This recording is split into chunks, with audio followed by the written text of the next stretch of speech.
Ayan, mapagpalang umaga pong muli. Ito po ang inyong lingkod, Agent Joel. At meron po akong tinitingnan dito na rice land. Irrigated rice land po ito. At may sukat na 1.5 hectares. Bayan ng San Jose, Nueva Ecija. Malapit po sa town proper po ng San Jose City. Siguro nasa 10 minutes to 15 minutes yung biyahe mula doon. So ito po ay may tatlong hilera ng palayan, kumbaga magkakatabi. Pero iisa po ang seller po natin. Tatlo po ang titulo nito at 1.5 hectares. At maganda po itong gawing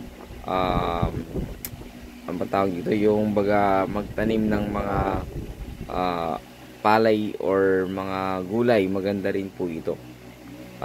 Pero mostly daw dito yung palay po yung tinatanim, at sabi po ng seller po natin, at napakaganda po ng tubig dyan dito sa lugar na ito dahil napakalaki po nung irrigation dito, napakaluwang at napakalalim po. Sa ngayon na lang po ay wala po siyang lamang tubig, at ito po ay nakasara daw ngayon kasi hindi pa po inuumpisahan. Yan po yung irrigation, ayan. Pero meron po dun sa mismong katabi. Iyan po, papakita ko mamaya or papasilip kung makasakaling mahagip po o umabot po yung ating video. Yan, napakaluwang po niyan. At ito naman po yung pinakadulo, ayan, yung boundary, yung poste na yan. Tapos pag ganun po siya, 1, 2, 3, tatlo po yan. 80 meters frontage po ito. At ito po ay along NIA Road or National Irrigation Road ito. Tapos yun nga, tatlong titulo, at ang presyo nito hindi po per square meter, so 3.5. Yun po yung sinabi ng seller po natin. At maganda raw po dito ay tuloy-tuloy po yung pagtatanim po nila. Sa susunod na mga buwan baka umpisan na rin po ulit. Kakaani lang po nila nung mga panahon na ito, at okay na daw po ang ani. Maganda po ang ani niyan, sabi po ng sir. Yun yung pala yung irrigation doon, napapunta naman yung tubig ng galing dyan sa kabila. So sana magustuhan nyo po ito dito sa bayan ng San Jose City. At napakaganda po nito. Wala pong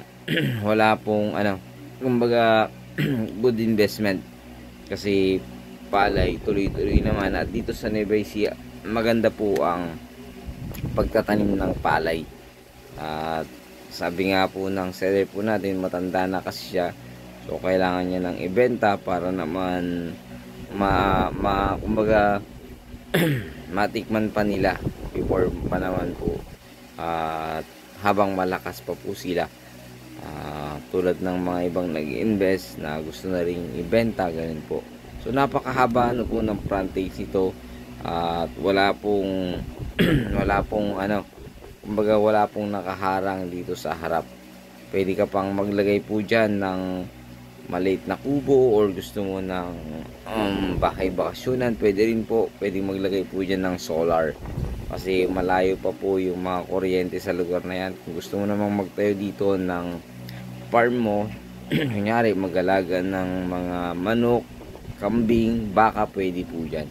So ulitin ko, bayan po ito ng San Jose City, Nueva Ecija. Sukat na 1.5, tatlong titulo, at 3.5 million yung presyo. Hindi po siya per square meter.